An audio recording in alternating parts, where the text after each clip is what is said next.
हाय बच्चों, URTS 2.0 में test number 2 में केमिस्ट्री का डिस्कशन करते हैं। माई सेल्फ विजय शुक्ला, और हम आपको ये क्वेश्चन डिस्कस करने जा रहे हैं। आइए देखिएगा। The element having the electronic configuration 1s2 2s2 2p6 3s2 3p6 3d5 4s1 will be placed in. ये कहाँ प्लेस्ड होगा? तो अंतिम पर जरा कॉन्सेंट्रेट करें तो 3d5 और 4s1 दिख रहा है। हालांकि एक्सेप्शन है, अगर एक्सेप्शन ना होता तो ये होता 3d4 और 4s2 होता। जब भी पोजीशन निकाली जाती है तो विदाउट एक्सेप्शन आप निकाला करिए। हम लोगों के पास एक कंसेप्ट है कि एस में जो भी इलेक्ट्रॉन होते हैं वही उसका पीरियड हो जाता है, nth ग्रुप हो जाता है, ठीक है ना। पी में जो भी इलेक्ट्रॉन होंगे उसमें 12 जोड़ दिया जाता है, 12 + n। और डी में जो भी इलेक्ट्रॉन होते हैं उसमें 2 जोड़ दिया जाता है ग्रुप निकालने के लिए, n + 2। अगर आप देखें तो एक्सेप्शन ना होता तो 3d4 होता, तो 4 में 2 जोड़ देंगे तो 6th ग्रुप हो जाएगा, 6th ग्रुप। और पीरियड क्या होता है? तो जो आउटर मोस्ट जो मैक्सिमम सेल यूज होता है वो उसका पीरियड होता है। मैक्सिमम सेल यूज हो रहा है 4th, तो 4th पीरियड और 6th ग्रुप, इसका आंसर सही हो जाएगा। आइसोइलेक्ट्रॉनिक स्पीसीज है same atomic radii. Isoelectronic species के एटॉमिक रेडियाई क्या होती हैं? सेम होती हैं? नहीं, ऐसा नहीं होता। आइसोइलेक्ट्रॉनिक पे रेडियाई सेम हो ही नहीं सकती, क्योंकि उसमें प्रोटॉन की संख्या डिफरेंट होगी, और जब प्रोटॉन डिफरेंट होंगे तो एटॉमिक रेडियाई डिफरेंट हो जाएंगे। आइसोइलेक्ट्रॉनिक स्पीसीज है सेम नंबर ऑफ इलेक्ट्रॉन। हाँ, ये बात बिल्कुल सही है। तो स्टेटमेंट 4 सही हो जाएगा कि स्टेटमेंट 4th ऑप्शन में statement 1 is false but statement 2 is true. Atomic radius of inert gases largest in the period. हाँ, बिल्कुल सही है, अपने पीरियड की सबसे लार्जेस्ट होती है। दूसरा है effective nuclear charge of inert gases is minimum. नहीं, ऐसा नहीं कह सकते कि उसमें तो प्रोटॉन की संख्या बहुत ज्यादा होती है, लेकिन उसका साइज लार्ज होने का कारण उनका क्लोज्ड सेल कॉन्फ़िगरेशन होता है। तो फिर आप अगर हम देखें तो असर्शन तो ट्रू है, लेकिन इसका रीजन सही नहीं है। Assertion is true but reason is false. The sudden jump between second and third IP. Second और थर्ड आईपी के बीच में सडन जंप, यानी कि दूसरा इलेक्ट्रॉन निकाल देने के बाद जब आप तीसरा इलेक्ट्रॉन निकाल रहे हैं तो आपको बहुत ज्यादा एनर्जी देनी पड़ रही है। इसका मतलब 2 इलेक्ट्रॉन निकालते ही कॉन्फ़िगरेशन इनर्ट गैस हो रहा है।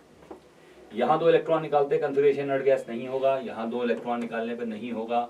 यहाँ देखिए, अगर आप जब 2 इलेक्ट्रॉन निकालेंगे तो configuration 1s2 2s2 2p6 inert gas configuration हो जाएगा। यहाँ भी 2 इलेक्ट्रॉन निकालने के बाद 3s2 कॉन्फ़िगरेशन को इनर्ट गैस कॉन्फ़िगरेशन नहीं होता। सडन जंप तभी मिलता है जब इलेक्ट्रॉन निकालने के बाद कॉन्फ़िगरेशन इनर्ट गैस कॉन्फ़िगरेशन की तरफ चला जाए। अब यहाँ 2 से 3 2 थर्ड आईपी सेकंड और थर्ड के बीच में कह रहा था, तो 2 इलेक्ट्रॉन निकालते ही इनर्ट गैस कॉन्फ़िगरेशन 4th में मिलेगा। The ionization potential of isotopes are elements same होते हैं, क्योंकि आइसोटोप्स में प्रोटॉन की संख्या और इलेक्ट्रॉन्स की संख्या सेम है, तो फिर उसमें आईपी भी सेम ही रहेंगे। आगे बढ़ जाते हैं। Lowest ionization enthalpy and highest negative electron की एंथैल्पी आर एसोसिएटेड विद। देखो, लोएस्ट आईपी पीरियोडिक टेबल को बिल्कुल बिगिनिंग में मिलेगी, यानी अल्कली मेटल्स, और हाईएस्ट नेगेटिव इलेक्ट्रॉन की एंथैल्पी सबसे लास्ट में मिलेगी, क्योंकि लेफ्ट राइट जाने पर इलेक्ट्रॉन की एंथैल्पी पड़ती है, यानी हेलोजेंस में मिलेगी। तो alkali metals and halogens answer सही हो जाएगा। मैच द लिस्ट, इसमें लिस्ट को मैच करिए। देखिए, ये नॉन मेटल का ऑक्साइड है तो ये एसिडिक होगा, ये मेटल का ऑक्साइड है ये बेसिक होगा। एल्युमिनियम का ऑक्साइड एम्फोटेरिक इन नेचर होता है, और N2O ये ऑक्साइड न्यूट्रल होता है। 4 ऑक्साइड्स न्यूट्रल होते हैं, N2O, NO, CO और वाटर, ये न्यूट्रल ऑक्साइड होते हैं। तो इसका सही ऑप्शन हो जाएगा ए का फोर्थ। देखिए एसिडिक है, बी का सेकंड यानी बेसिक है, सी का फर्स्ट एम्फोटेरिक है, और डी का थर्ड। बिल्कुल सही आंसर हो जाएगा। Next, element from the atomic number 58 to 71 are placed in. देखो बेटा, ये लेंथेनाइट्स हैं 58 से 71 तक, और लेंथेनाइट 6 पीरियड के एलिमेंट होते हैं और थर्ड बी ग्रुप के एलिमेंट्स होते हैं। थर्ड बी मतलब डी ब्लॉक एलिमेंट्स, जिसको हम लोग थर्ड ग्रुप भी बोलते हैं, लेकिन ये थर्ड बी है मेंडलीफ की मॉडिफाइड का। देखो, फर्स्ट डे और सेकंड डे ये आपके एस ब्लॉक हो गए, और थर्ड डे से लगा करके 7th और लास्ट में 0 ये हो गए आपके पी ब्लॉक, और third B, fourth B, fifth B, sixth B, 7th B, 8th के 3 भाग, फिर फर्स्ट बी, सेकंड बी ये आपके डी ब्लॉक के अंदर हो गए।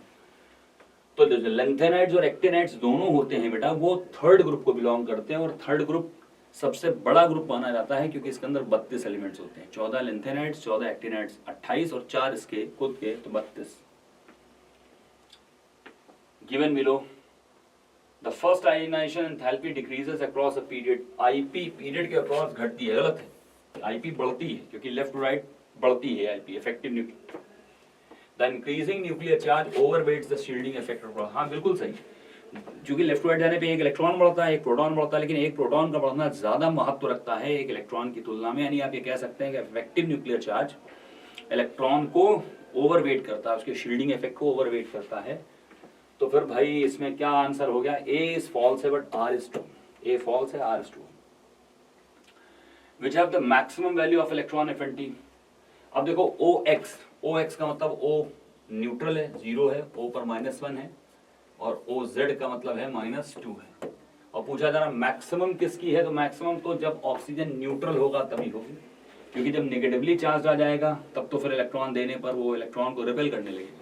तो इसका सही आंसर कौन सा हो जाएगा, OX। नेक्स्ट है according to VBT which of the following atomic orbitals overlap will produce to formation N2 molecule. देखो ना N2 को अगर तुम देखोगे तो N ट्रिपल बॉन्ड N होता है, तो N ट्रिपल बॉन्ड N कैसे बना होगा, तो N ट्रिपल बॉन्ड N को बनने के लिए क्या 2s और 2s ओवरलैप किए होंगे। अगर तुम नाइट्रोजन के इलेक्ट्रॉनिक कंफर्मेशन देखो तो वो होता है 1s2 2s2 2p3। अब नाइट्रोजन में ऑलरेडी पेयर्ड है, ये नाइट्रोजन में ऑलरेडी पेयर्ड है। नाइट्रोजन में जो अनपेयर्ड है वो P के तीनों अनपेयर्ड है, यानी कि P ही ओवरलैपिंग में पार्टिसिपेट करता हुआ आपको दिखाई देगा। तो P ओवरलैपिंग पार्टिसिपेट करेगा, यानी कि PX से ओवरलैप करेगा, PY से ओवरलैप करेगा, और PZ से ओवरलैप करेगा। यानी आपका आंसर सेकंड हो जाएगा और फोर्थ हो जाएगा, PZ और फिफ्थ हो जाएगा, सेकंड फोर्थ और फिफ्थ आंसर सही हो जाएगा। 2s इसलिए नहीं करेगा क्योंकि ऑलरेडी फिल्ड है भाई। अगर नाइट्रोजन नीचे अगर तुम लिख दो और नाइट्रोजन फिर यहाँ पर 1s2 2s2 2p3 लिख दो, तो भैया यही तो ओवरलैप करेंगे आपके, ये वाले ही तो ओवरलैप करेंगे आपके, ये वाले ही तो करेंगे, ये थोड़ी करेंगे, ये तो ऑलरेडी कैसे हैं, पेयर्ड है। हालांकि मॉलिक्यूलर ऑर्बिटल थ्योरी में अगर हम जाएं तो ये मॉलिक्यूलर ऑर्बिटल बनाएंगे, लेकिन जब हम बॉन्ड बनाने की बात करेंगे तो बॉन्ड तो इन्हीं के बीच में बनेगा। तो जब यहाँ पर बॉन्ड बनेगा तो इससे बॉन्ड कैसे बना हुआ है, तो 2px के ओवरलैप से, 2py 2pz 2pz के ओवरलैप से। अब ये आपका आ गया है इक्विलिब्रियम का क्वेश्चन।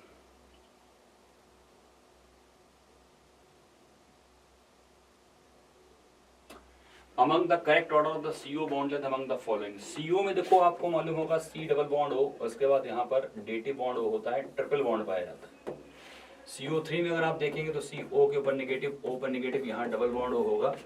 यहाँ रेजोनेंस काम करेगा तो यहाँ प्योरली डबल बॉन्ड नहीं होगा, थोड़ा डबल बॉन्ड और सिंगल बॉन्ड के बीच की स्थिति हो जाएगी। और जबकि CO2 में डबल बॉन्ड दिख रहा है, हालांकि यहाँ भी रेजोनेंस होता है, इसमें भी डबल और ट्रिपल के बीच का इफेक्ट आ जाता है। यहाँ प्योरली ट्रिपल बॉन्ड है, तो सबसे छोटा तो यही हो गया, और सबसे बड़ा बॉन्ड इसके अंदर होगा क्योंकि यहाँ रेजोनेंस के थ्रू डबल और सिंगल के बीच का करेक्टर आएगा। तो इसका आंसर सही हो जाएगा फोर्थ, CO3 फिर CO2 फिर CO।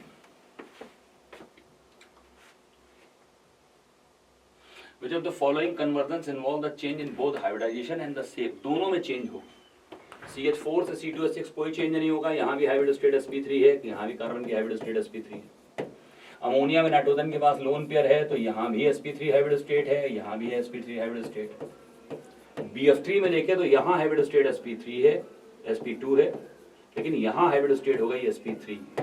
तो अब जब चूंकि एक फ्लोरीन को एक्सेप्ट किया ना इसने, BF4 नेगेटिव बनाया, तो sp2 पर ट्राइगोनल प्लेनर होगा और sp3 पर टेट्राहेड्रल होगा, आंसर थर्ड सही हो जाएगा।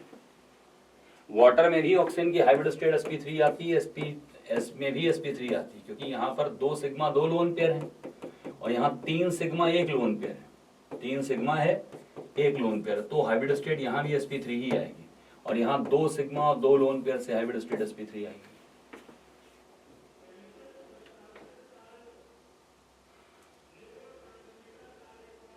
Peroxide ion has, peroxide ion को अगर हम लोग देखें तो O2 डाई नेगेटिव होता है परऑक्साइड। ये अगर अब तुम देखो तो यहाँ पर 18 इलेक्ट्रॉन्स होंगे परऑक्साइड। कह रहे हैं has 5 completely filled anti bonding molecular orbitals. नहीं भाई, यहाँ पर अगर हम लोग बाबा, ट्रिपल बी और ट्रिपल ए लें तो देखो 2 2 4 2 6 2 8 2 10 2 12 2 14 2 16 2 18, ये नहीं भरेगा। तो एंटी बॉन्डिंग में 1 2 3 4 केवल 4 पेयर है, वो कह रहा है 5 कंप्लीटली फिल्ड है, 4 हैं, जबकि यहाँ पर कितने हैं, तो ये गलत हो गया। इस डायमैग्नेटिक, हाँ सारे के सारे इलेक्ट्रॉन पेयर्ड हैं तो डायमैग्नेटिक होगा। Has bond order 1, yes 18 electron पर बॉन्ड ऑर्डर कितना आता है, 1 आता है। क्योंकि number of bonding electrons minus number of anti, भाई बॉन्ड ऑर्डर आप निकालते हो, नंबर ऑफ बॉन्डिंग इलेक्ट्रॉन्स, तो bonding electrons 2 2 4 2 6 2 8 2 10 minus number of anti bonding 2 2 4 2 6 2 8, बोलो भाई डिवाइडेड बाई 2, तो आंसर बनाएगा।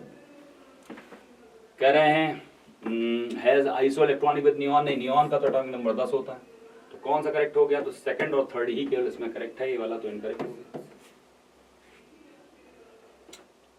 If E is the number of lone pairs on the xenon and B is the number of bonding pair of and S is the shape of the molecule, what is the correct order of XeF4? XeF4 सभी को मालूम होगा कि इसमें 2 lone pair होते हैं और इसका शेप जो आता है वो स्क्वायर प्लेनर शेप आता है, ऐसे करके ऐसे शेप आता है। यहाँ पर Xe होता है, यहाँ F, यहाँ F, यहाँ F, यहाँ F और 2 लोन पेयर एक ऊपर और एक लोन पेयर ऐसे करके नीचे, स्क्वायर प्लेनर आता है शेप इसका। तो उसका सही आंसर क्या हो जाएगा कि अगर वो कह रहे हैं E is the number of lone pair, तो 2 लोन पेयर होंगे, B बॉन्ड पेयर है तो 4 बॉन्ड पेयर होंगे, शेप होगा स्क्वायर प्लेनर, थर्ड आंसर सही हो जाएगा।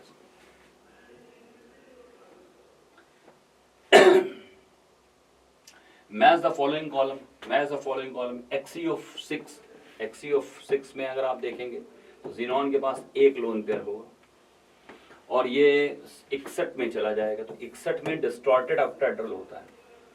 जब 6 बॉन्ड पेयर 1 लोन पेयर होता है तो डिस्टॉर्टेड ऑक्टाहेड्रल होता है, यानी एक आंसर हो जाएगा फर्स्ट। अब एक आंसर फर्स्ट आपका 2 जगह दिया है, सेकंड और थर्ड में। अब बी से काम तुम्हारा बन जाएगा। XeO3 को अगर हम लोग देखें तो ज़ीनॉन में जब तुम XeO3 बनाओगे तो XeO3 बनाने में अगर हम लोग देखेंगे तो लोन पेयर ज़ीनॉन के पास कितना आएगा, 1 आएगा, क्योंकि ज़ीनॉन के आउटर मोस्ट शेल में इलेक्ट्रॉन अगर हम लोग देखें 6 इलेक्ट्रॉन चाहिए तो 1 लोन पेयर हो जाएगा, तो इसका एक पिरामिडल शेप हो जाएगा। तो थर्ड बी का क्या हो जाएगा, आपका थर्ड हो जाएगा, तो बी का थर्ड आपका सेकंड में दिया गया, इसका शेप पिरामिडल होगा, लोन पेयर ऐसे डालेंगे तो पिरामिडल शेप होगा, तो 1 2 ही से काम बन जाएगा आपका। इन F2 molecule FF sigma bond is formed by the axial overlapping of 2 p orbitals, हाँ सही। In O2 molecule 1 sigma bond is formed by axial overlapping of p orbital, 1 pi bond is formed by lateral overlapping, हाँ सही है, correct है। और कह रहे हैं कि in N2 molecule 1 sigma and 2 pi bonds are formed, all the bonds are formed by the lateral overlapping, गलत हो गया, all the bonds lateral overlapping थोड़ी बनता है, तो इसमें कौन सा स्टेटमेंट सही हो गया, आपका थर्ड स्टेटमेंट केवल क्या हो गया, गलत हो गया, फर्स्ट और सेकंड स्टेटमेंट सही। BrF5 and SF6 both have same hybrid state, नहीं भाई, BrF5 में अगर हम लोग देखें तो ब्रोमीन के आउटर मोस्ट शेल में इलेक्ट्रॉन है 7 और फ्लोरीन के भी हैं 7, 7 बना 35 और 35 7 42, 8 पंचे 40, 5 सिग्मा होंगे, 1 लोन पेयर होगा, तो 5 और 1 6 हो गया, 6 पर हाइब्रिड स्टेट आएगी sp3d2। और जबकि जब हम लोग SF6 लेंगे तो SF6 में भी अगर हम लोग देखेंगे तो 6 और प्लस 7 6 42 और 6 48, 8 6 48, यहाँ भी हाइब्रिड स्टेट sp3d2 आएगी, तो ये तो सही हो गया तुम्हारा, दोनों में हाइब्रिड स्टेट sp3d2 आएगी। BrF5 is square pyramidal while SF6 molecule is octahedral, हाँ बिल्कुल ठीक है। तो कह रहे हैं कि क्या ये सही है, तो बोथ A और N are correct, but R is not the correct explanation, इसका करेक्ट एक्सप्लेनेशन नहीं है। ये बता रहे हैं कि ये दोनों स्टेटमेंट तो सही है, लेकिन हाइब्रिडाइजेशन से इसके शेप का कोई लेना देना नहीं है, क्योंकि हाइब्रिडाइजेशन सेम होने पर तो शेप होना चाहिए ऑक्टाहेड्रल, लेकिन इसका तो ऑक्टाहेड्रल है, लेकिन इसका स्क्वायर पिरामिडल इसलिए है क्योंकि इसमें एक लोन पेयर है, तो इसकी ज्योमेट्री डिस्टॉर्टेड है, तो ये इसका करेक्ट एक्सप्लेनेशन नहीं है, करेक्ट दोनों है। The boiling point of the para-nitrophenol is higher than that of ortho-nitrophenol because बिल्कुल सही है, para-nitrophenol में हाइड्रोजन बॉन्डिंग पाई जाती है इंटरमॉलिकुलर, तो there is a intermolecular hydrogen bonding in para-nitrophenol, इसलिए हाई होती है। ऑर्थोनाइट्रोफेनॉल में इंट्रा होती है, इंट्रा बीपी को घटाती है, इंटर बीपी को बढ़ाती है, क्योंकि इंटरमॉलिकुलर फोर्स है, ये मॉलिक्यूल्स को जोड़ती है, तो मॉलिक्यूल जोड़ती है तो बीपी बढ़ जाएगा। Match the following column. He2 का नेचर कैसा होगा, O2 का नेचर कैसा होगा। He2 तो एग्जिस्ट ही नहीं करेगा, डज नॉट एग्जिस्ट, क्योंकि He2 होएगा ही नहीं, क्योंकि भाई हीलियम के पास कितने इलेक्ट्रॉन होते हैं, 2, तो He2 में इलेक्ट्रॉन की संख्या हो जाएगी 4, तो सिग्मा 1s2 और सिग्मा एंटी बॉन्डिंग 1s2, तो जब तुम इसका बॉन्ड ऑर्डर निकालोगे तो 0 आएगा, 0 मतलब एग्जिस्ट ही नहीं करेगा, तो ए का आंसर कौन सा हो जाएगा, थर्ड, ए का आंसर थर्ड ये है। बी O2 का बिहेवियर पैरामैग्नेटिक होता है भाई, ये सभी को मालूम है कि O2 में 2 इलेक्ट्रॉन्स अनपेयर्ड होते हैं, तो बी का हो जाएगा फर्स्ट, तो ए का थर्ड, बी का फर्स्ट। Cli2 Li2 का नेचर कैसा होगा, C का सेकंड Li2 डायमैग्नेटिक नेचर का होगा, सारे के सारे इलेक्ट्रॉन पेयर्ड हैं। और C2 को अगर हम लोग देखें, C का 2 है और D का C2, D का भी 2 है, ठीक है, D का भी 2, इसका भी बिहेवियर कैसा होगा, डायमैग्नेटिक होगा। C2 में 12 इलेक्ट्रॉन होते हैं ना, कार्बन में अगर हम लोग देख लें C2 12 इलेक्ट्रॉन है, तो 12 इलेक्ट्रॉन को अगर हम लोग भरे हैं तो बाबा ट्रिपल बी, तो 2 2 4 2 6 2 8 2 10 2 12 ये भर जाएगा पूरा आपका, तो सब डायमैग्नेटिक हो जाएगा, ऐसे भरा जाएगा, है ना। हालांकि यहाँ पर पहले ये दोनों बराबर के होते हैं, तो पहले ये फिर ये फिर ये फिर ये, तो इससे कोई फर्क यहाँ पर नहीं पड़ेगा, लेकिन सब भरे होंगे तो डायमैग्नेटिक नेचर आ जाएगा। PO4 में एवरेज फॉर्मल चार्ज को हम लोग देखें तो फॉर्मल चार्ज जो निकलता है PO4 में वो ये ऐसे PO4 का स्ट्रक्चर है आपका, ये है, this is PO4 try negative. तो 3 ये फॉर्मल चार्ज, इस ऑक्सीजन पे -1, इस पे -1, इस पे -1, तो ओवरऑल चूंकि रेजोनेंस है तो इस सब जगह फैलेगा, क्योंकि negative then single then double, negative then single then double, negative then single, तो यहाँ भी फैलेगा। तो -3/4 होगा, 3 नेगेटिव हैं तो -7.5 आ जाएगा आपका, -0.75। नाइट्रेट आयन में number of bond pair and lone pair of the nitrogen atom. Nitrate ion का स्ट्रक्चर ऐसा होता है, ये नाइट्रेट आयन का स्ट्रक्चर है। तो अगर बॉन्ड पेयर की बात करें तो 4 बॉन्ड पेयर हैं, लोन पेयर कोई है नहीं, क्योंकि इसने लोन पेयर देखे तो डेटिव बॉन्ड बनाया, तो 1 2 3 4 बॉन्ड पेयर हैं, 0 लोन पेयर है। Which of the following can have intermolecular hydrogen bonding? Intermolecular hydrogen bonding किसके अंदर हो सकती है, तो इसमें तो इंट्रा होगी, बाकी इसमें भी इंटर हो सकती है, इसमें भी इंटर हो सकती है, इसमें भी इंटर हो सकती है। नहीं, आंसर बी सी डी सही है, क्योंकि इनमें डिस्टेंस ज्यादा है तो इंट्रा की पोजीशन तो बनती नहीं, तो इंट्रा पोजीशन नहीं बनती तो इंटर हो सकती है। Isostructural species are those which have same shape and hybridization among the given specified the isostructural। isostructural के अंदर कौन है, BF4 नेगेटिव और H4 नेगेटिव, इसकी भी हाइब्रिड स्टेट sp3 है, इसकी भी हाइब्रिड स्टेट sp3 है, और दोनों का जो हाइब्रिड स्टेट sp3 होने पर शेप कैसा आएगा, टेट्राहेड्रल। अब देखो यहाँ पर तो हाइब्रिड स्टेट sp2 है, यहाँ पर sp3 हो जा रही है क्योंकि नाइट्रोजन के पास एक लोन पेयर है, यहाँ पर हाइब्रिड स्टेट sp3 है, sp2 है, लेकिन यहाँ ब्रोमीन के पास एक क्या हो जा रहा है, lone pair, 2 lone pair. Even bromine के आउटर मोस्ट सेल में इलेक्ट्रॉन कितने होते हैं, 7 होते हैं, 7 में से 3 यूज किए तो बचे कितने, 4, तो हाइब्रिड स्टेट ही बदल गई, 3 2 5 sp3 डी आ जाएगी यहाँ। इस तरह से अमोनिया में हाइब्रिड स्टेट sp3 होती है, नाइट्रेट में इसकी हाइब्रिड स्टेट sp2 होती है, तो सही आंसर आपका सेकंड हो जाएगा।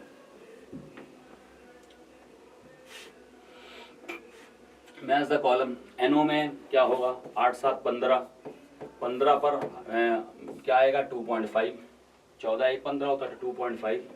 CO 14, 14 पर क्या आएगा 3, 14 इलेक्ट्रॉन पर 3, 8 दूनी 16, 1 17, ठीक है ना। तो अगर 17 पर आएंगे तो O2 पॉजिटिव का होता है 2.5, O2 का होता है 2, इसका होगा 1.5, ये 17 है, इसका कितना होगा 1.5, इसका होगा 3, इसका होगा 2.5, और O2 का 2 होता है, सभी को पता है। तो आंसर कौन सा हो जाएगा, 4th, A का 3rd, ठीक है ना, B का 4th, A का 3rd, B का 4th, ठीक, सही हो जाएगा आंसर। चलो यहाँ देख लेते, correct IUPAC name of, correct structure of 5 6 time था, तो देखो 1 2 3 4 5 6 7 8 9 10, 5 पर एथाइल है, 6 पर एथाइल है, 5,6 डाइथाइल, 10 कार्बन को डेक बोलेंगे, 4 ईन, सेकंड आंसर सही हो जाएगा। अब यहाँ अगर तुम देखोगे तो 1 2 3 पे ही एल्कीन है, जबकि यहाँ 3 पे एल्कीन नहीं, 4 पर, और तो सब बेकार है वैसे ही। IUPAC name of this compound is, तो देखो ये कार्बोक्सिलिक एसिड है, तो 1 2 3 4 5। अब ये कॉम्प्लेक्स सब्स्टिट्यूएंट है तो इसकी नंबरिंग यहाँ से होगी 1 2 3, और यहाँ 1 पर क्या लगा है मिथाइल, तो 1 मिथाइल प्रोपाइल, इसको बोलेंगे 1 मिथाइल प्रोपाइल, तो 1 मिथाइल प्रोपाइल, और ये कितने पे लगा हुआ है। अच्छा इधर से नंबरिंग करें तो ज्यादा बेटर रहेगा, 1 2 3 4 5, क्योंकि इधर से पास में आ गया, इधर से दूर में जा रहा, तो 2 पर लगा है 2 1 मिथाइल प्रोपाइल, और 5 कार्बन को हम लोग बोलेंगे पेंट, प्राइमरी सफिक्स एन, और डाइओइक एसिड, ओइक एसिड है कहाँ कहाँ, 1 पर और 5 पर, तो 1,5 डाइओइक एसिड, यही आंसर आपका सही हो गया। इसका IUPAC नेम क्या होगा, तो 1 2 2 पर लगा है फिनाइल, तो 2 फिनाइल इथेनोइक एसिड, इसका नाम हो जाएगा 2 फिनाइल इथेनोइक एसिड, इसका नाम हो जाएगा 2 phenyl ethanoic acid. 2 phenyl acetic acid. Following aromatic compound कौन सा है जो हकल्स रूल को फॉलो करेगा? फर्स्ट वाला हकल्स रूल को फॉलो कर रहा है, ये साइक्लिक भी है, प्लेनर भी है, कॉन्जुगेटेड भी है, तो एरोमेटिक है। ये वाला इसमें 2 पाई इलेक्ट्रॉन्स हैं, ये वाला आपका एंटी एरोमेटिक है, ये वाला आपका एंटी एरोमेटिक है, ये वाला भी आपका एंटी एरोमेटिक है। ये सिर्फ कैसा है? एरोमेटिक है, हैकल्स रूल को फॉलो कर रहा है। Degree of unsaturation of C6H3Cl3, देखो C6H3 और Cl3, Cl को हम लोग एक हाइड्रोजन मानते हैं, जब भी हाइड्रोजन होता है तो उसको हम एक हाइड्रोजन मान लेते हैं, तो भाई साहब ये C6H6 हो जाएगा। अब इसका पहले एल्केन बनाओ, तो इसका एल्केन होगा C6H14। अगर एल्केन होता तो उसका DU 0 होता है, कितना? C6H6। कितने एल्केन कम हो गए? 8 हाइड्रोजन कम हो गए। याद रखना जब 2 हाइड्रोजन घटते हैं तो DU 1 यूनिट बढ़ता है, तो यहाँ पर कितने हाइड्रोजन घट रहे हैं? 14 में से 6 चले गए, 8 घट रहे हैं, तो डिवाइड 2, 4 इसका DU हो जाए। Ratio of the sigma pi bond in the benzene, इस बेंजीन के अंदर आपको पता होगा 3 सिग्मा 3 पाई होते हैं ये, और यहाँ H H H H H और H भी होता है, तो 1 2 3 4 5 6 और 7 8 9 10 11 12 सिग्मा 3 पाई, तो 4 रेशियो 1 इसका आंसर हो जाएगा। IUPAC नाम ऑफ नियोपेंटाइल अल्कोहल, इस नियोपेंटाइल अल्कोहल का फॉर्मूला ये है, this is the formula of neo. आपको मालूम है नियोपेंटाइल ग्रुप ये होता है, आगे हुए जोड़ो तो 1 2 3 2,2 di methyl propanol, 2,2 di methyl propanol answer हो जाएगा। How many bond angles are present are? SF4। SF4 को अगर हम लोग देखें तो यहाँ पर 2 लोन पेयर हैं सल्फर के पास, ठीक है। SF4 में 2 लोन पेयर हैं, तो 2 लोन पेयर में जब हम लोग जाएंगे तो SF4 का स्ट्रक्चर हम लोग देखेंगे, तो SF4 का स्ट्रक्चर कुछ ऐसा दिखाई देगा। एक लोन पेयर, सॉरी एक लोन पेयर, 2 कैसे होंगे? 1 होंगे, क्योंकि यहाँ सल्फर 6 और 7 × 4 28 × 34 डिवाइडेड बाई 8 8 चौको 32, 4 सिग्मा और 2 लोन पेयर, मतलब 1 लोन पेयर, तो 1 लोन पेयर यहाँ पर दिखाई देगा। तो SF4 का स्ट्रक्चर बनता है C100। कैसा बनता है? C100। तो C100 में अगर हम लोग देखें तो ऐसा हमें लगता है कि यहाँ पर लोन पेयर होना चाहिए 180 डिग्री का, लेकिन ये इसको क्या करता है? C100 शेप को हल्का सा क्या करता है? बेंड करता है, तो 180 डिग्री का कोई भी लोन पेयर यहाँ दिखाई आपको नहीं देगा, क्योंकि यहाँ लोन पेयर इसके बीच में हल्का सा क्या होगा? रिपल्शन होगा। तो C100 ऐसा दिखता है हमको, ऐसा, तो हमें ऐसा लगता है कि ये वाला लोन पेयर 180 का होगा, लेकिन नहीं होगा, क्योंकि ये इसे रिपेल करेगा, ये इसे रिपेल करेगा, तो हल्का सा अंदर की तरफ टिल्ट हो जाएगा, ये मतलब हल्का सा अंदर की तरफ ऐसे करके हल्का सा अंदर की तरफ घूमेगा। तो घूमेगा तो ये जो बॉन्ड एंगल है ये 180 से थोड़ा सा ज़्यादा होगा, एग्जैक्टली 180 का बॉन्ड एंगल यहाँ पर कोई होगा ही नहीं, तो आंसर हो जाएगा इसका नहीं। ठीक है भाई, चलिए ठीक। हेलो बच्चों, गुड मॉर्निंग। ये आपका टेस्ट है, टेस्ट 2, सेकेंड टेस्ट है 2.2 का। तो इसमें चैप्टर जो आपका आ रहा है, एक चैप्टर है केमिकल इक्विलिब्रियम। केमिकल इक्विलिब्रियम के जितने भी क्वेश्चन हैं पेपर में वो डिस्कशन कर रहे हैं। जहाँ पे आपको डाउट होगा देख लेना, वैसे उम्मीद है कि सारे क्वेश्चन लोग कर लिए होंगे आप लोग। क्वेश्चन नंबर 57 में देखिए क्वेश्चन दिया है कि at a certain temperature only 50% HI is dissociated and कह रहा है कि at equilibrium in the following reaction. ये रिएक्शन दिया है 2HI, इसका रिएक्शन के बाद ये बन रहा है H2 plus I2। H2 gas है, I2 भी गैस है, और ये जो HI है ये भी गैस है। कह रहा है कि मान लो इनिशियली कुछ किसी का अमाउंट कभी ना दिया हो, तो इनिशियली उसका 1 मोल मान के चलते हैं कि इसका 1 मोल रहा होगा, ये कुछ भी नहीं था। और इक्विलिब्रियम जब आया तो कह रहा 50% HI डिसोसिएट हो गया। इक्विलिब्रियम जब आया तो इसमें से 1 में से 50% का मतलब 0.5 निकल गया, 0.5 निकल गया, तो यहाँ 0.5/2 बनेगा और इसका 0.5/2 बनेगा। ध्यान से समझिए क्यों? क्योंकि 2 मोल जाने से 1 मोल बनता है, तो जितना यहाँ से जाएगा उसका आधा मोल यहाँ बनेगा। इसके 2 जाने से 1 बनता है, तो 0.5 जाने से आधा बनेगा। अच्छा, हमने यहाँ पे 0.5 जाएगा तो 0.5 बच भी जाएगा, तो कुल मिलाकर इक्विलिब्रियम पर हमें सबका मोल पता चल गया। तो हमें अच्छा इस रिएक्शन का डेल्टा एन जी 0 है, तो केसी निकालना है, तो हम सीधे सीधे केसी का एक्सप्रेशन लिखेंगे। केसी का एक्सप्रेशन हो जाएगा concentration of H2 at equilibrium, concentration of I2 at equilibrium divided by concentration of HI at equilibrium power में 2 कर देना। तो कंसंट्रेशन H2 का बेटा होगा 0.5/2, 0.5/2, इसका भी होगा 0.5/2। और HI का कंसंट्रेशन जो है, मोल की जगह कंसंट्रेशन की जगह मोल लेके रख दे रहे हैं, क्योंकि डेल्टा जी 0 है तो वॉल्यूम का कोई मतलब नहीं है। यहाँ पर आएगा 0.5 का स्क्वायर, मतलब 0.5 इंटू 0.5 स्क्वायर का मतलब 2 बार लिख दो। ये 0.5 इससे कट जाएगा, यहाँ पे 0.5 इससे कट जाएगा, तो ये बचेगा 1/4। 1/4 का मतलब आप बताओ कितना होगा, 0.25। ये आ जाएगा केसी का वैल्यू। इसकी यूनिट क्या होगी, तो कहना सर यूनिट कोई भी नहीं होगी। कोई भी रिएक्शन जिसका डेल्टा एन जी, इसको 1/4 कर लो सही से, 1/4 ये आ जाएगा केसी बराबर। और केसी का वैल्यू केवल आएगा, यूनिट कोई नहीं होगी, क्योंकि रिएक्शन का डेल्टा एन जी 0 है, तो केसी की कोई भी यूनिट नहीं होगी। तो इसका आंसर पहला हो जाएगा, 57 का आंसर फर्स्ट। नेक्स्ट क्वेश्चन हमारा है 57 के बाद आ जाइए 58 पर आ जाइए, 58 नंबर क्वेश्चन पर आ जाइए। 58 में कह रहा है कि रिएक्शन ये दिया है NO2 है और CO है, रिएक्शन करा, इसके बाद बन गया NO, यहाँ से रिएक्शन के बाद बन गया क्या, NO और प्लस CO2 बना। और यहाँ पर 1 मोल NO2 था हमारे पास, और CO कितना है, 2 मोल, 2 मोल CO है, ये कुछ भी नहीं है। और 1 लीटर वेसल में रिएक्शन हो रही है। कह रहा है कि रिएक्शन दिया है, it was established that at the equilibrium 25% of initial amount of CO is consume.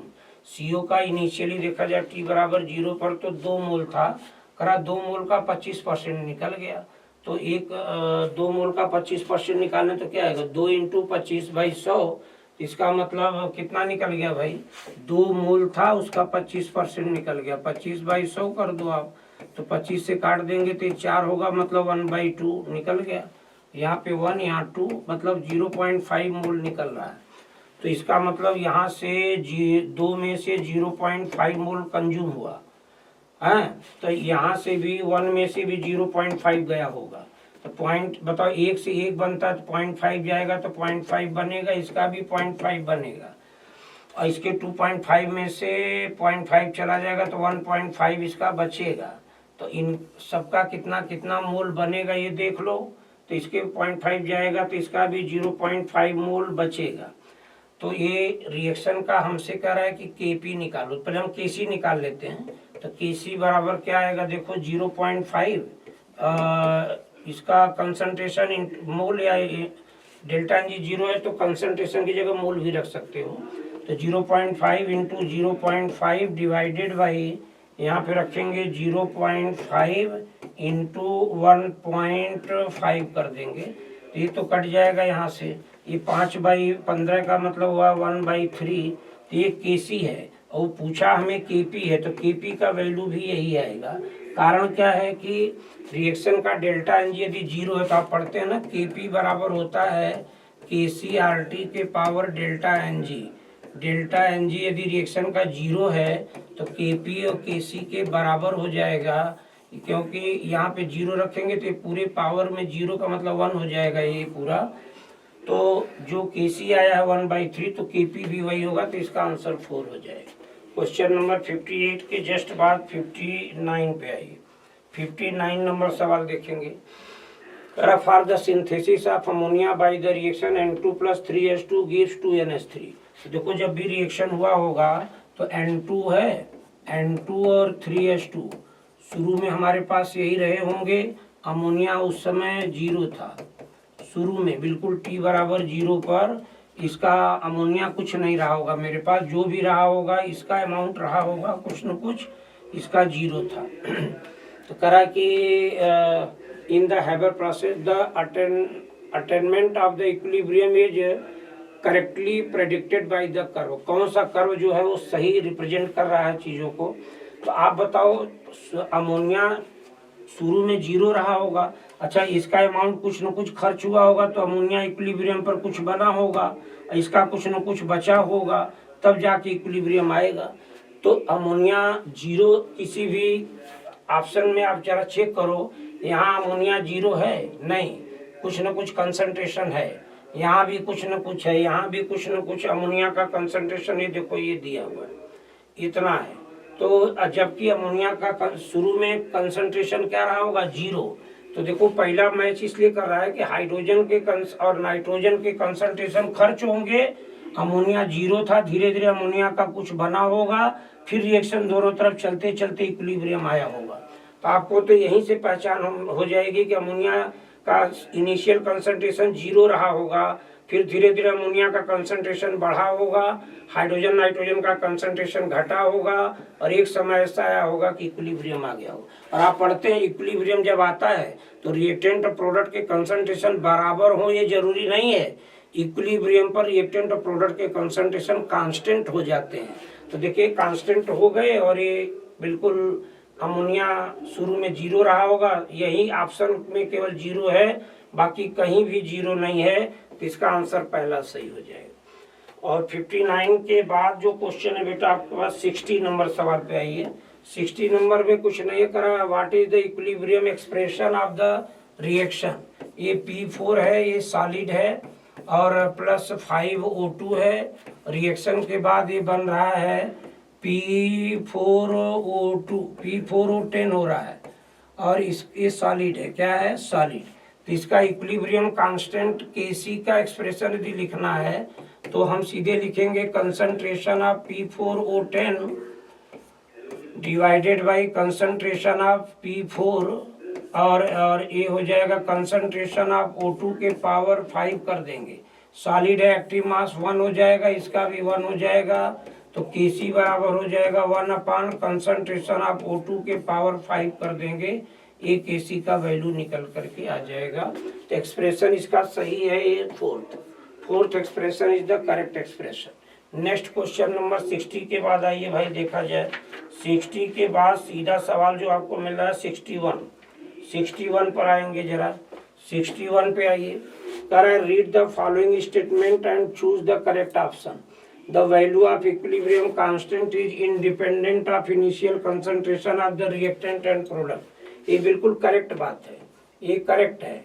मतलब इक्विलिब्रियम कांस्टेंट केवल 4 फैक्टर पे डिपेंड करता है, टेम्परेचर बदलने से बदलेगा, मोड बदलने से बदलता है, और कॉफिशिएंट बदलने से बदलता है, और उसके बाद रिएक्टेंट का नेचर बदल जाए तो बदल जाता है।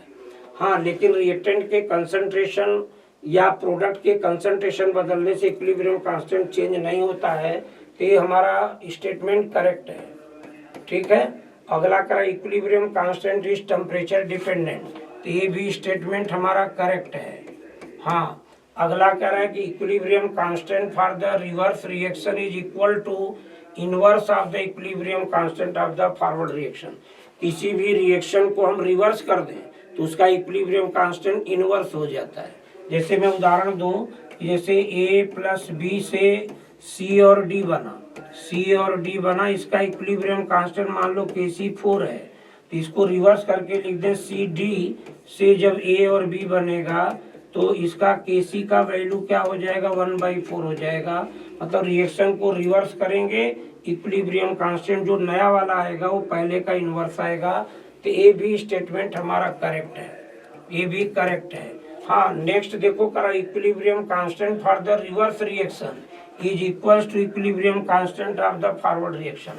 करा फॉरवर्ड रिएक्शन का जो इक्विलिब्रियम कांस्टेंट आया है, बैकवर्ड रिएक्शन का इक्विलिब्रियम कांस्टेंट भी क्या वही होगा? नहीं होगा। इसका मतलब ये वाला स्टेटमेंट इनकरेक्ट है, इनकरेक्ट स्टेटमेंट है। अरे भाई, फॉरवर्ड का यदि मान लो Kc 4 है तो बैकवर्ड का 1/4 आएगा ना। तो इस हिसाब से देखा जाए तो पहला, दूसरा और तीसरा करेक्ट है, चौथा इनकरेक्ट है। तो पहला, दूसरा, तीसरा करेक्ट है, तो थर्ड ऑप्शन सही है हमारा। तो क्वेश्चन नंबर 61 का थर्ड करेक्ट है। ठीक है, स्टेटमेंट का क्वेश्चन है, अच्छे से जिन्होंने पढ़ा होगा उनको ये आंसर देने में कहीं तकलीफ नहीं आएगी। नेक्स्ट क्वेश्चन आ जाओ, कह रहा फॉर द रिएक्शन, ये दिया है CO गैस है और Cl2 है जो कि गैस है, रिएक्शन किया बन गया CO Cl2 बना जो कि गैस है। कह रहा है कि Kc और Kp का हमें रेशियो बताओ, और आप पढ़ते हैं Kp बराबर होता है Kc RT के पावर डेल्टा Ng होता है। तो आप ये बताओ इस रिएक्शन का डेल्टा Ng कितना है, इधर 1 मोल गैस है इधर 2 मोल, तो 1 - 2 मतलब -1 आएगा डेल्टा Ng। तो डेल्टा Ng की वैल्यू -1 आ जाएगी, तो यहाँ पर आ जाएगा Kp/Kc, ये बराबर आएगा RT के पावर -1 आ जाएगा। लेकिन हमसे पूछा है Kc/Kp का वैल्यू बताना है, तो ये हो जाएगा 1/RT, और जब Kc/Kp करेंगे तो ऊपर जाएगा तो ये RT के बराबर हो जाएगा। इसका मतलब Kc/Kp का जो रेशियो होगा वो RT आएगा। इसका आंसर सेकंड सही होगा। भाई Kp Kc का रेशियो RT का इनवर्स आ रहा है, माने 1/RT आ रहा है, तो Kc/Kp जब करोगे तो ये RT/1 हो जाएगा, माने ये वाला आंसर सही हो जाएगा। नेक्स्ट क्वेश्चन नंबर 62 के बाद आपका क्वेश्चन आ रहा है 64 नंबर सवाल में देखिए भाई, 3 रिएक्शन दिया है। एक तो ये रिएक्शन दिया है, इसका इक्विलिब्रियम कांस्टेंट K1 है, दूसरे का इक्विलिब्रियम कांस्टेंट K2 है, तीसरे का इक्विलिब्रियम कांस्टेंट K3 है। कह रहा है बताओ रिलेशन बताओ K1 K2 K3 में कौन सा रिलेशन सही है। यदि आप ध्यान से देखें तो इक्वेशन 1 और 2 को यदि हम ऐड भर कर दें, जरा देखो कैसे, जब ऐड करेंगे तो जो लेफ्ट राइट में होगा पहले वो कैंसिल हो जाएगा, यही तो होगा। इधर देखो CO यहाँ के CO से कट कैंसिल हो जाएगा, H2 यहाँ पर है 1 मोल, यहाँ 3 मोल 4 मोल हो गया, तो 4 मोल H2 हो गया और 1 मोल CO2 हो गया, 2 मोल वाटर हो गया, 1 मोल मीथेन हो गया। इसका मतलब इक्वेशन 1 और 2 को जब हमने ऐड किया तो इक्वेशन नंबर 3 आ गया। तो इक्वेशन 1 का इक्विलिब्रियम कांस्टेंट K1 है, इक्वेशन 2 मान लो 1 है, इक्वेशन 2 है, इक्वेशन 3 है, तो पहले दूसरे को जोड़ेंगे तो 3 वाला रिएक्शन आ जाएगा। इसका मतलब रिजल्टिंग रिएक्शन का इक्विलिब्रियम कांस्टेंट पहले दोनों रिएक्शन के इक्विलिब्रियम कांस्टेंट के प्रोडक्ट के बराबर होगा, ये आपको पता है। यही कॉन्सेप्ट लगा दीजिएगा कि हम इन दोनों रिएक्शन को जोड़ेंगे तो जो रिजल्टिंग रिएक्शन है उसका इक्विलिब्रियम कांस्टेंट उन दोनों जोड़े गए रिएक्शन के इक्विलिब्रियम कांस्टेंट के प्रोडक्ट के बराबर हो जाएगा। मतलब K3 बराबर K1 × K2, इसका आंसर हमारा थर्ड सही हो जाएगा, K3 बराबर K1 × K2। Next question number 64 के आगे आइए भाई, इसके बाद जो सवाल नंबर 66 पर आइए। 66 नंबर क्वेश्चन ध्यान से देखना है। कह रहा है कि एक रिएक्शन हमें दिया है 2 मोल AB2 है और रिएक्शन करने के बाद ये बना रहा है 2 मोल AB और बन रहा है 1 मोल B2 बन रहा है, और कह रहा है कि हाँ degree of dissociation is X and is small compare to 1। चलो हमने माना कि किसी रिएक्शन में रिएक्टेंट का अमाउंट ना दिया हो तो हम 1 मोल मान लेते हैं। ये 1 मोल है तो ये कुछ भी नहीं था, और इक्विलिब्रियम पर 1 मोल से जितना पार्ट टूटता है वो अल्फा कहलाता है, X मतलब डिग्री ऑफ डिसोसिएशन अल्फा, और यहाँ अल्फा को X बोल रहा है, तो इसका मतलब 1 मोल में से X निकला तो इसका X बना और इसका X/2 बना होगा। देखिए यहाँ से 2 मोल जाने से 2 मोल बनता है तो X जाने से X बनेगा, 2 जाने से 1 बनता है तो X जाने से X/2 बनेगा। इक्विलिब्रियम जब आया तो उसमें हमें सभी का मोल पता चल गया। हमें करा अच्छा इक्विलिब्रियम कांस्टेंट Kp और अल्फा और टोटल प्रेशर P, इन सब में रिलेशन बताना है।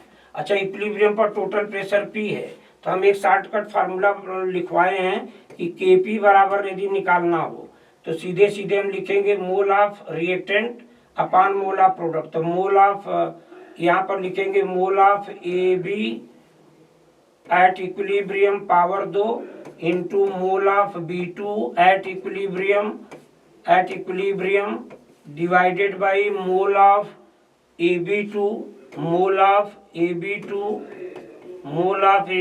एट इक्विलिब्रियम पावर में 2 कर देंगे इंटू यहाँ पे टोटल प्रेशर कर दो, divided by total mole at equilibrium. Total mole at equilibrium power में डेल्टा एन जी करना है, यही आपको करना है। तो इससे केपी आ जाएगा डायरेक्ट। वैसे बहुत डेरिवेशन आप करना चाहें तो बहुत लंबा खींचेगा, ऐसे शॉर्टकट एक तरीका है, इसी से निकालना पड़ेगा। तो आंसर आपको डायरेक्ट मिल जाएगा। केपी बराबर, बताओ ए बी का मोल इक्विलिब्रियम पर कितना था भाई? ए बी का मोल था एक्स, तो एक्स के पावर 2, तो यहाँ पे होगा एक्स के पावर 2 इंटू, हाँ B2 का मोल एट इक्विलिब्रियम क्या होगा? x बाई 2, तो यहाँ पे हो गया x by 2 divided by mole of AB2 at equilibrium. AB2 का मोल इक्विलिब्रियम पर है 1 माइनस एक्स, उसका स्क्वायर भी करना है, इनटू टोटल प्रेशर जो है P दिया हुआ है, तो यहाँ P रखेंगे, टोटल मोल एट इक्विलिब्रियम। तो बताओ टोटल मोल इक्विलिब्रियम पर सब जोड़िए, तो 1 minus x plus x by 2, ये तो कैंसिल हो जाएगा यहाँ पर, और यहाँ पर आएगा 1 plus x by 2, 1 plus x by 2 आएगा। तो अब आप एक चीज देखो ध्यान से, यहाँ पर कह रहा है कि ये जो 1 की तुलना में x बहुत छोटा है, तो x को यहाँ से इग्नोर कर दीजिए यहाँ पर, और यहाँ भी x को इग्नोर करिए, तो x छोटा था तो x बाई 2 तो और छोटा हो जाएगा। इसका मतलब सीधा सीधा हम KP निकालें तो KP बराबर आ जाएगा x क्यूब बाई का 2, अब P यहीं पे मल्टीप्लाई हो जाएगा, यहाँ P हो जाएगा, तो हमसे कह रहा है x क्यूब बराबर हो जाएगा 2, इधर मल्टीप्लाई होगा तो 2KP बाई का P, और हमें x बराबर यदि निकालना हो तो 2KP बाई का P, इसके पूरे के पावर में 1/3 कर दीजिए या क्यूब रूट कर दीजिए, आंसर आ जाएगा। इसका मतलब 2KP बाई P के पावर 1/3, तो आंसर इसका सेकंड सही हो जाएगा। ये क्वेश्चन आराम से लग सकता है। क्वेश्चन 2008 में AIPMT जब होता था तब ये सवाल पूछा गया था, काफी पुराना क्वेश्चन है, लेकिन अंसार में आपको मिल भी जाएगा। और इस मेथड पे बहुत सारे क्वेश्चन आगे भी पूछे गए, मतलब नए ईयर में, इधर रिसेंटली 2-3 साल पहले भी इसी पर बेस्ड क्वेश्चन पूछे गए। नेक्स्ट क्वेश्चन 66 के बाद आइए भाई। 66 के बाद हम लोग आगे बढ़े तो क्वेश्चन हमारा आ गया 69 पर। कह रहा है कि 69 नंबर सवाल देखिए। एक सेकंड हो गया, मिला देते हैं। 66 के बाद क्वेश्चन नंबर 69 है, ठीक है। 69 में क्या कह रहा है? विच of the following statement is incorrect regarding equilibrium state. अच्छा बताओ, ये कह रहा है the value of delta G at equilibrium is 0, ये बिल्कुल करेक्ट बात है, हम लिखवाते भी हैं कि इक्विलिब्रियम जब आ जाता है तो इक्विलिब्रियम पर डेल्टा जी 0 होता है, तो ये सही है। अच्छा कह रहा है कि the reaction cease at equilibrium, क्या इक्विलिब्रियम आने पर रिएक्शन बंद हो जाता है, सीज हो जाता है? नहीं, रिएक्शन में इक्विलिब्रियम आ जाने के बाद भी रिएक्शन दोनों तरफ चलता है, जिस रेट से फॉरवर्ड उस रेट से बैकवर्ड, तो सीज नहीं होता। तो ये तो इनकरेक्ट स्टेटमेंट है, इनकरेक्ट है। हाँ अब अगला आइए जरा सा। करा equilibrium constant is independent of initial concentration of reactant, हाँ ये बात भी इनकरेक्ट है, इनकरेक्ट नहीं, करा इक्विलिब्रियम कांस्टेंट इंडिपेंडेंट है ना, हाँ इनिशियल कंसंट्रेशन पर डिपेंड नहीं करता है, तो ये करेक्ट स्टेटमेंट हमारा है। हाँ नेक्स्ट पर आओ। Catalyst have no effect on equilibrium state, equilibrium जो है उस पर कैटालिस्ट डाल देने पर कोई इफेक्ट नहीं होता, तो बिल्कुल सही है कि इक्विलिब्रियम कैटालिस्ट डालने से न तो इक्विलिब्रियम चेंज होता है न तो इक्विलिब्रियम कांस्टेंट चेंज होता है। तो ये भी हमारा देखा जाए तो स्टेटमेंट करेक्ट स्टेटमेंट है, करेक्ट है, ये भी करेक्ट है। हाँ रिएक्शन सीज हो जाता है, ये बात इनकरेक्ट है। और हमसे पूछा है नीचे लिखे गए एक्सप्रेशन जो ऑप्शन है उनमें इनकरेक्ट कौन सा है, तो सेकंड नंबर जो है इनकरेक्ट है, बाकी पहला तीसरा चौथा करेक्ट है। ठीक है भाई, नेक्स्ट क्वेश्चन पे चलते हैं। क्वेश्चन नंबर 69 के बाद आपको क्वेश्चन जो मिलेगा वो 69 के बाद 75 पे चलना। इधर देखिए क्वेश्चन नंबर 75 पर आइए, केमिकल इक्विलिब्रियम का सवाल है। 75 पर करा फॉर द रिएक्शन ये दिया है, the standard free energy delta G not greater than 0, बताओ किसी रिएक्शन के लिए हम एक इक्वेशन जानते हैं, डेल्टा जी नॉट बराबर -2.303 RT log KC होता है। और आपने पढ़ा होगा कि KC का वैल्यू इफ KC, ध्यान से देखना, ग्रेटर देन 1 कर दिया जाए तो डेल्टा जी जो होगा वो लेस देन 1 होगा।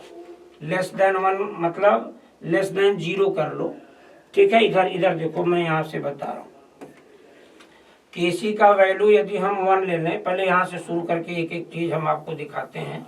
इसमें ऐसे देखो, यदि केसी का वैल्यू यदि मैं 1 ले लूँ, केसी 1 ले लो, तो यहाँ 1 रखेंगे तो log 1 0 हो जाएगा, तो ये पूरा 0, तो डेल्टा जी जो हो जाएगा, डेल्टा जी नॉट ये 0 हो जाएगा।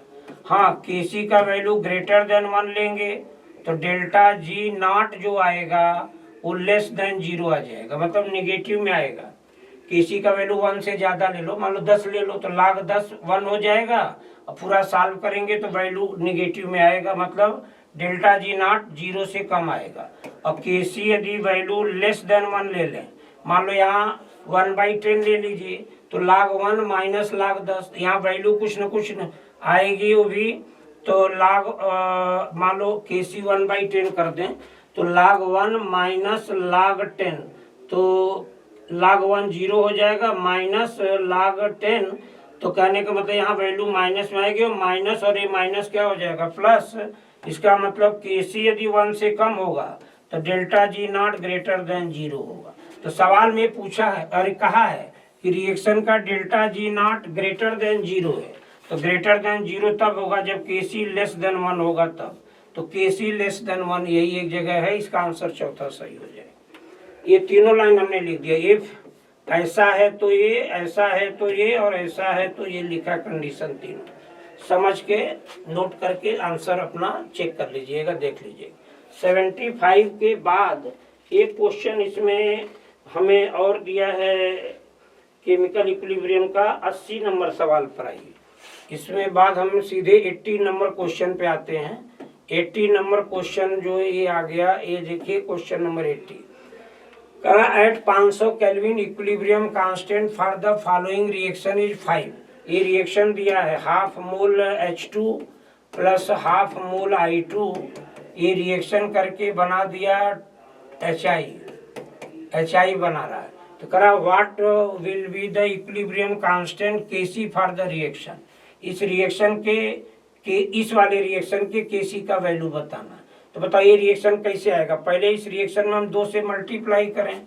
तो बताओ 2 से मल्टीप्लाई जब आप करोगे, इसमें ध्यान से देखो, जब 2 से मल्टीप्लाई पूरे रिएक्शन में यहाँ पे करोगे, 2 से मल्टीप्लाई करना है, सुनो, तो यहाँ भी 2 से करोगे, तो इसके Kc का वैल्यू जो दिया था 5, तो 5 का स्क्वायर हो जाएगा, माने 25 हो जाएगा। ये नया इक्विलिब्रियम कांस्टेंट 25 हो गया जब आपने 2 से मल्टीप्लाई किया। फिर रिवर्स करना है तब ये आएगा, और रिवर्स करोगे तो ये आएगा 2HI और गिव्स, और ये हो जाएगा H2 प्लस I2 हो जाएगा। तो रिवर्स करने से इक्विलिब्रियम कांस्टेंट इनवर्स हो जाएगा, इसका मतलब 1/25 हो जाएगा, 1/25, तो 1/25 का मतलब 0.4 हो जाएगा सीधा सीधा। अरे भाई एक तरीके से 1/25 का मतलब क्या हुआ, 0.04 आएगा, सॉरी 0.4 कह रहा हूँ, 0.04 आएगा, क्योंकि डिवाइड करेंगे तो 0 पॉइंट लगाएंगे पहले, तो एक 0 लगाएंगे, फिर 0 लगाएंगे, एक 0, 25 चौका 100 हो जाएगा, इसका मतलब 0.04 आएगा Kc का वैल्यू। तो ये पहला आंसर हमारा करेक्ट हो जाएगा। 80 के बाद एक क्वेश्चन नंबर हमें दिया है 82 पर। 82 पर आइए भाई, 81, 82, हाँ 82 पर जरा देखिए क्वेश्चन क्या दिया है। 82 का क्वेश्चन ये कह रहा है कि for the reaction H2CO2, CO और H2 बन रहा है, रिएक्शन का डेल्टा Ng 0 है। If the initial concentration of H2 and CO2 1 molar है, तो रिएक्शन पहले लिखेंगे H2 प्लस CO2 गिव्स, यहाँ पर आ गया CO प्लस H2O लिख दिया।